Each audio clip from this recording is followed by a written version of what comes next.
Hôm nay sẽ sửa một cái nguồn HP. Nguồn này là nguồn cho laptop. Nguồn này được một anh bạn anh nhờ sửa, nhưng mà nhìn chắc là đi sửa ở đâu không được. Nhìn băng bó toàn tập này. Thì nguồn này nó không có đầu ra. Bây giờ mình sẽ kiểm tra xem cái dây cắm đầu vào này nó có bị đứt hay không. Nhiều trường hợp nó bị đứt, cũng chả cần phải sửa, do cái dây này nó bị đứt này.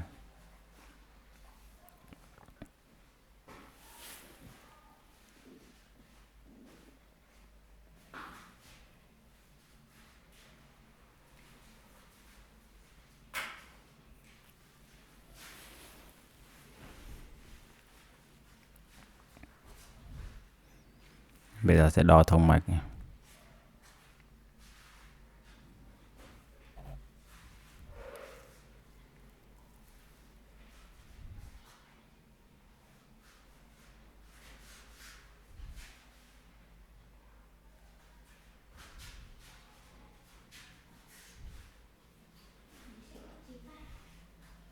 Ok, dây nó OB.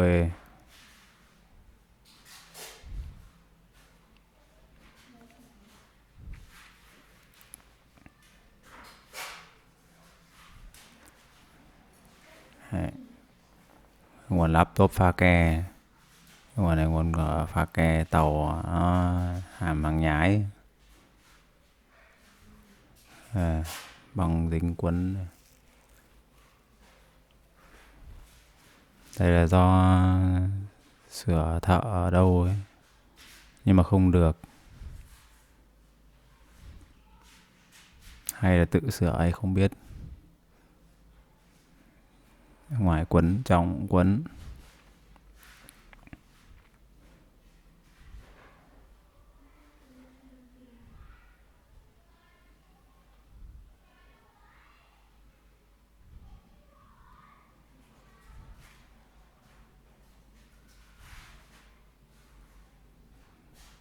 Nhìn sơ qua thì các linh kiện này không thấy bị chạm cháy, thì cũng không thấy có biểu hiện gì việc hỏng hóc. Tất cả mọi thứ nó đều ok.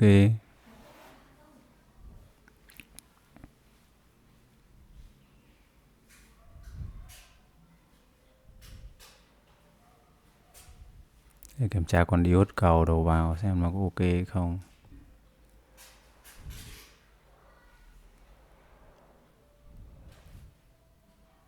Ok.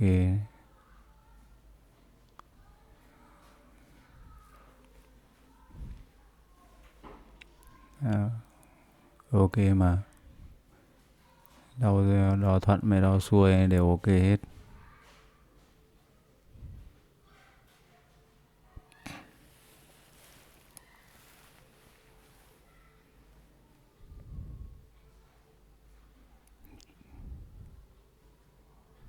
Ok.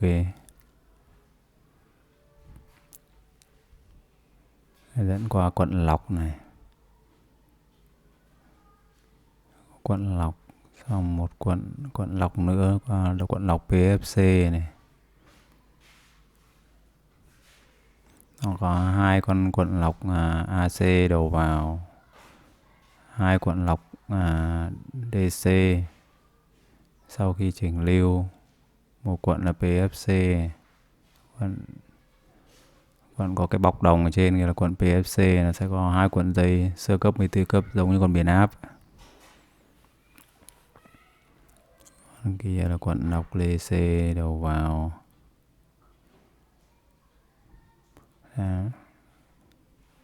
Cái điểm đấy điểm nối 310V, nó sẽ đi qua con diode kia, đi sang con MOSFET này. Con chan PFC này bị chân D đây bị cắt này. Bị cắt rồi. Chân D nó bị cắt rồi. Thợ trước ngắt bỏ đi sao.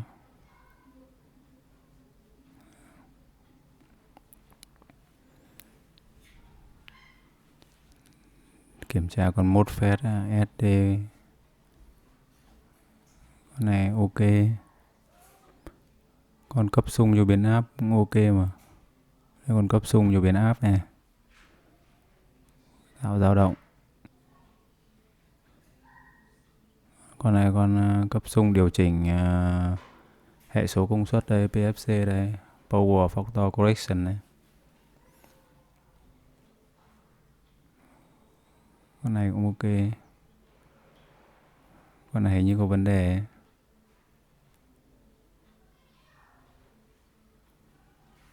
Do điện trở giữa hai chân D với chân G với S đây nè. 58 ohm này nhỉ. ND này. Con này 300 m ok đây.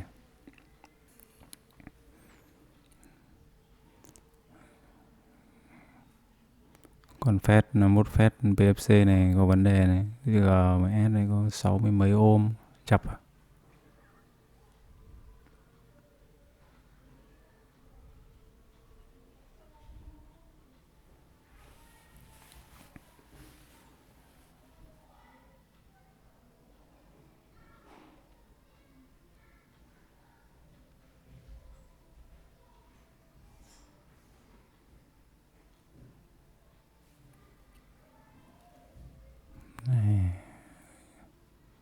Đây còn diode này. Con diode này sẽ cấp nguồn cho con MOSFET là dao động.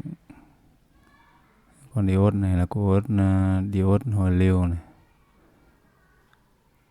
Ok hết. Dập xung.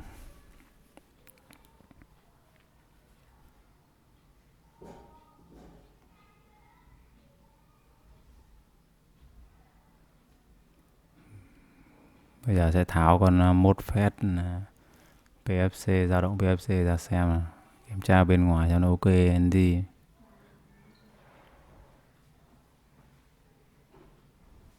Sau này thợ trước để ngắt bỏ con PFC này, con PFC này không có tín hiệu, nhiều có nguồn là nó sẽ, nếu không có tín hiệu này nó sẽ không bật nguồn dao động cấp cho xung chỉnh lưu đâu. Không cấp nguồn cho xung con biến áp ấy để nó hạ áp. Nếu mà ngắt bỏ đi thì nó sẽ không cấp nguồn, nó không xuất xung ra.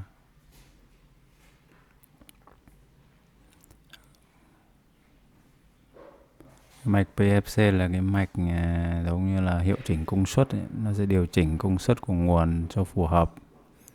Power Factor Correction, ổn định điện áp công suất đầu vào. Một cái dạng chủ động. Con phép này là 13 là 550, 13A 500V. Một con cơ bản trong các nguồn. Đây, cái mạch của nó bị cái mối hàn, cái chân đồng bị tách mất rồi, thì nữa mình lại phải hàn lại.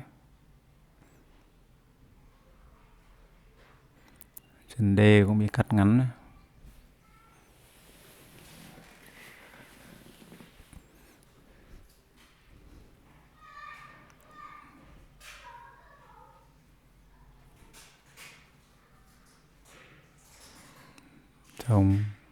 Không thông, ok mà.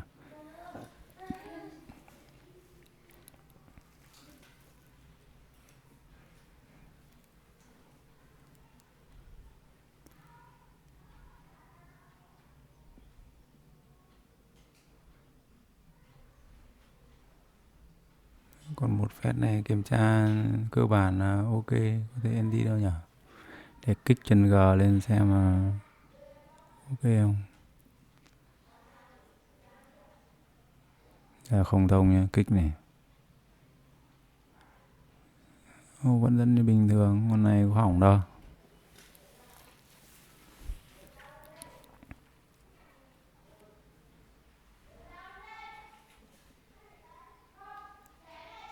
Chân có chập không nhỉ? Không chập.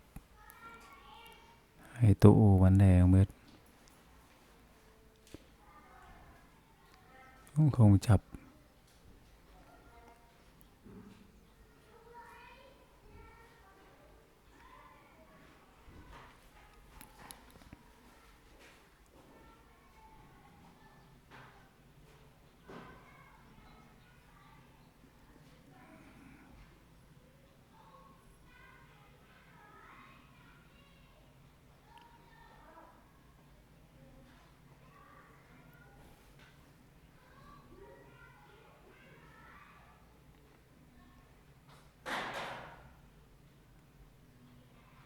Bây giờ phải cạo bỏ cái lớp đồng này tí nữa để còn hàn nó vào. Cái điện 390V sẽ vào chân đề đấy, 310V ấy. Xong vào chân đề đấy, một nhánh nữa nó sẽ qua một con diode để sang con MOSFET, qua cuộn dây biến áp, cuộn sơ cấp biến áp, xong rồi con MOSFET tạo dao động đi xuống kìa.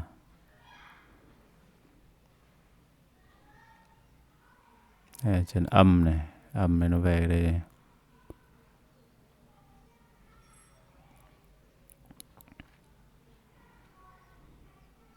Đấy.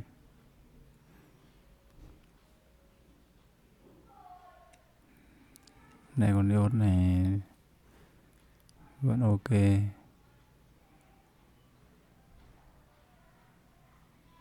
Lúc nãy kiểm tra là ok đấy. Nó ok mà.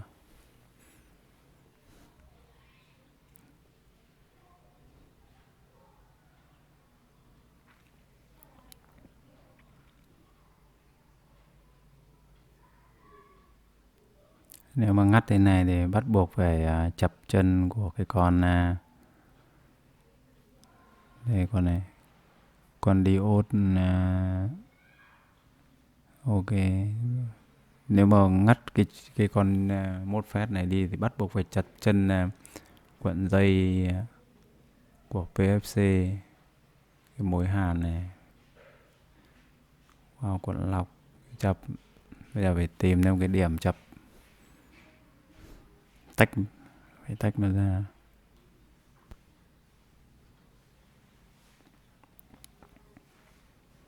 Đây nó thông từ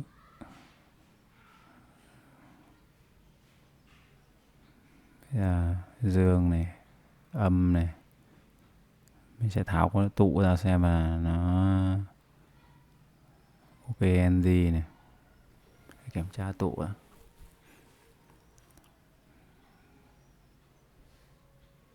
Chân dương nó nằm bên này, chân âm bên này.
Để kiểm tra điện dung này. Con này là 82 m 420V này.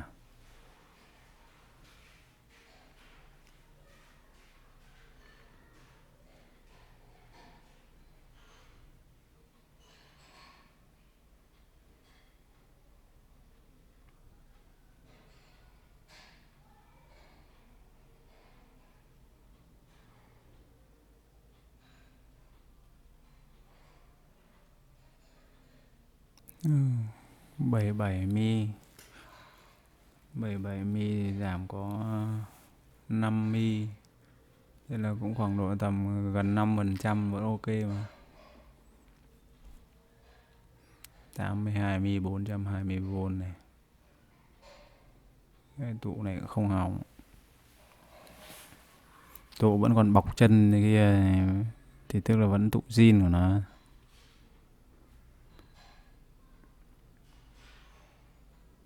Không thấy có linh kiện nào bị vấn đề thì đấy, cái con biến áp PFC này Chỗ lỏng chân này, bây giờ kiểm tra em chân ở đâu, em bị hàn kìa.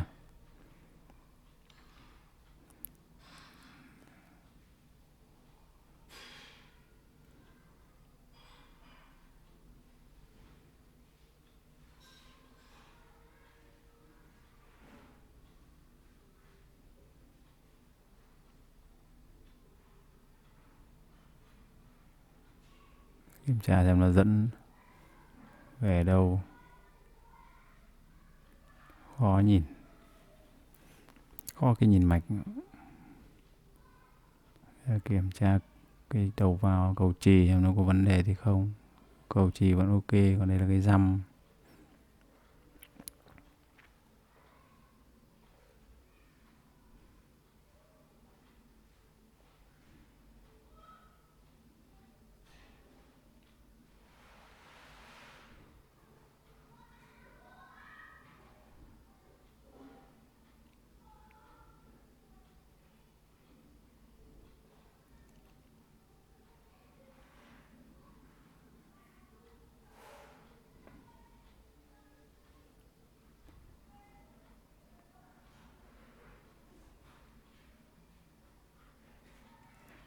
Làm việc cầu linh tinh cả.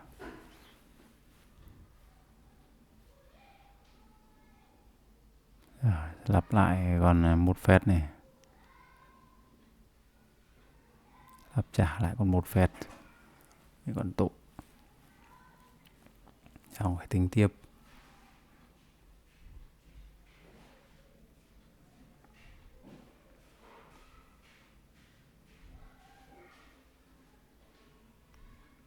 Bây giờ phải bẻ lên một cái răm để còn hàn chân đê và cái chân đầu nguồn kia.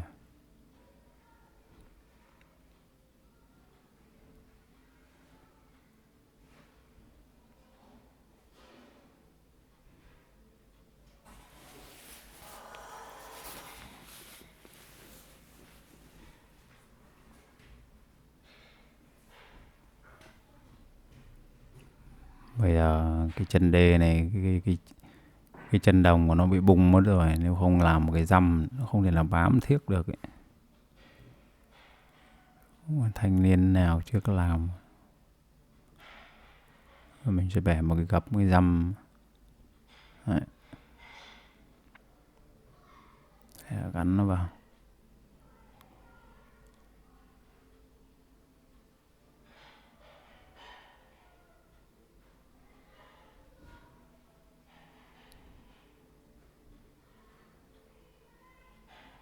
Các con linh kiện sau khi mình cắt chân mình sẽ cất đi vào trong một cái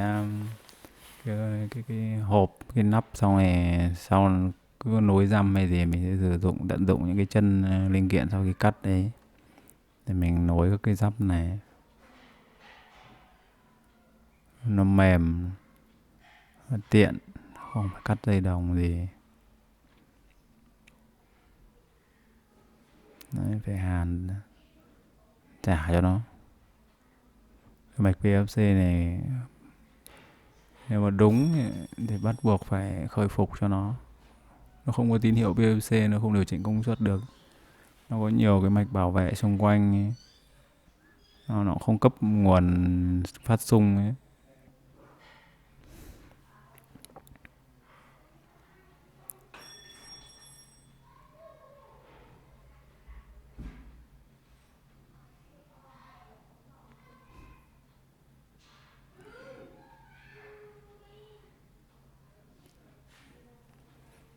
Giờ để kiểm tra cái chân của nó đã thông mạch rồi lên cái mối hàn chưa.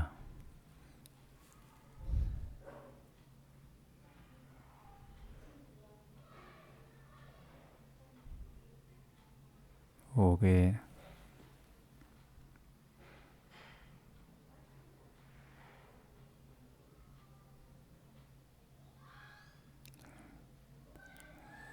Kiểm tra lại vẫn ok, tháo ra hàn lại thì ok. Này nó dẫn lên đây này. Kiểm tra một cái chân nó lên cái chân của cái cuộn biên áp xem cuộn dây chỗ nào Đấy, đây rồi, đấy trên mối mối hàn này này. Đây cái mối hàn này này, hàn giữa hai cái chân với nhau.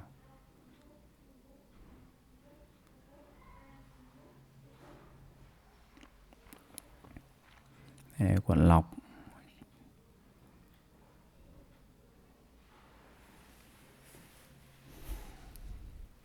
Lắp cái tụ.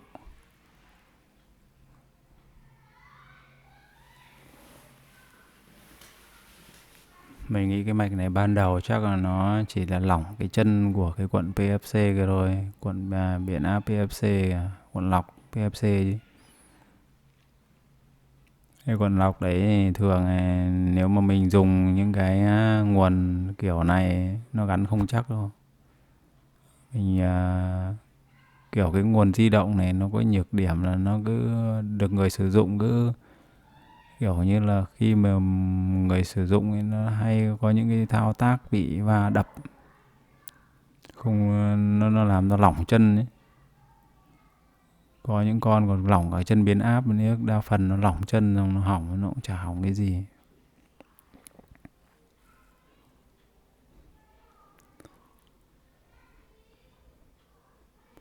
Bọn này dùng sao lại dùng ờ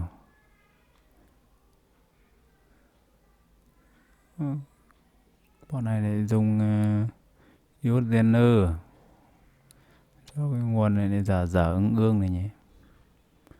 Ổn định điện áp đầu ra một diode Zener.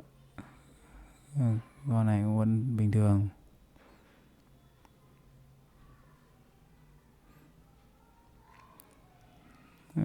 Có diode Zener này, thế này thì nguồn ra chắc cũng chả ổn định.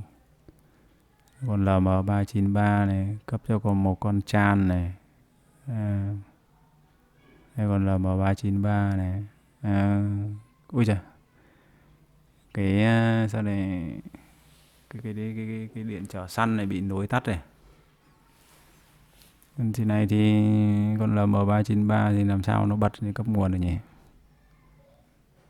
Phải bỏ cái dăm ra nối của cái điện trở săn này.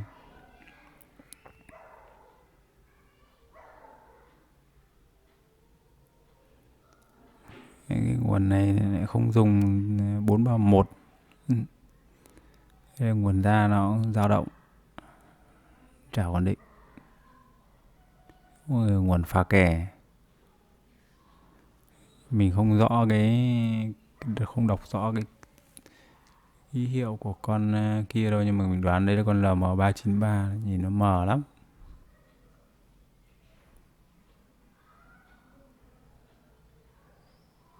Rồi.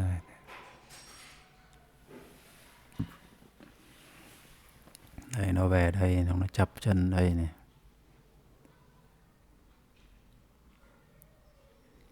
Đây, phải tách ra dòng hàn lại này.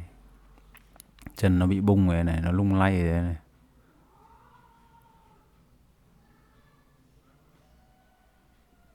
Đấy, hàn lại, bọc bỏ thì hàn lại mà.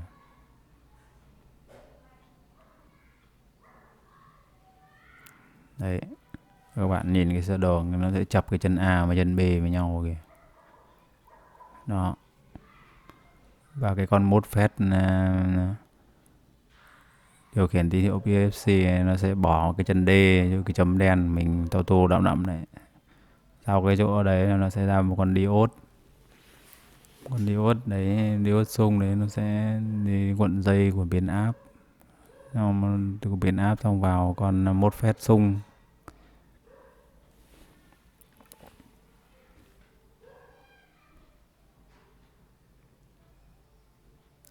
Nhưng mà con chip kia không nhìn rõ là chip gì. Hình như cũng không phải là PFC. Không hiểu là nguồn này dùng cũng là M393 để so sánh hay thế nào. Không rõ nữa. Nhưng mà nguồn đúng chính hãng của nó là phải là cái mạch PFC. Kệ. Bây giờ cứ nối cái chân lại với nhau cho đúng nữa.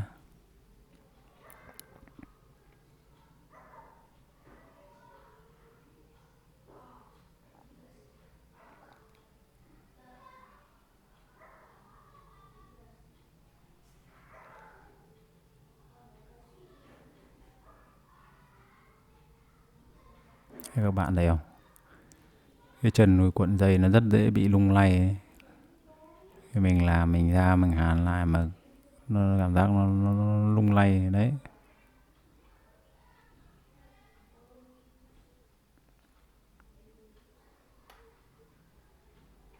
Đa phần các cái nguồn này nếu mà nhìn sâu qua các linh kiện mà không vấn đề thì đa phần nó do lỏng chân này. Mình hàn được nhiều con hàn lại là được, không cần phải sửa cái gì. Con này trước đây chắc cũng chỉ cần hàn lại. Cái chân đồng bung hết này kìa.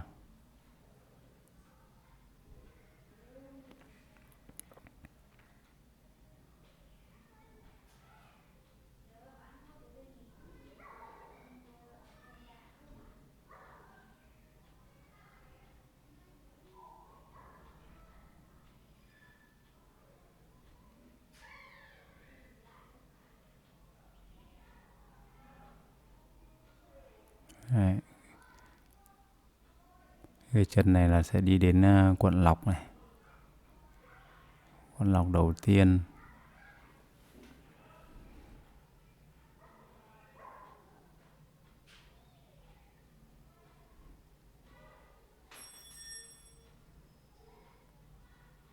Rồi ok.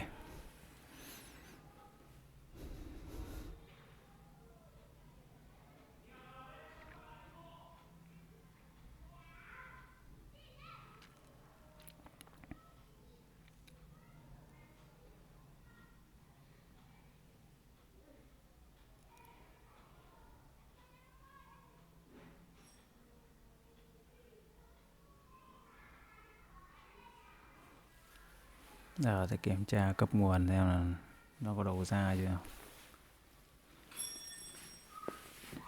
Cái đồng hồ này ách.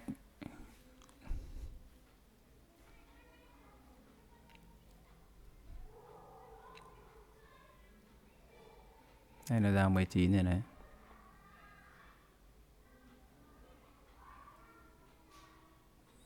Ra 19 rồi nhưng mà nguồn nó cũng không ổn định nữa. Nguồn cái nhảy nhiều quá.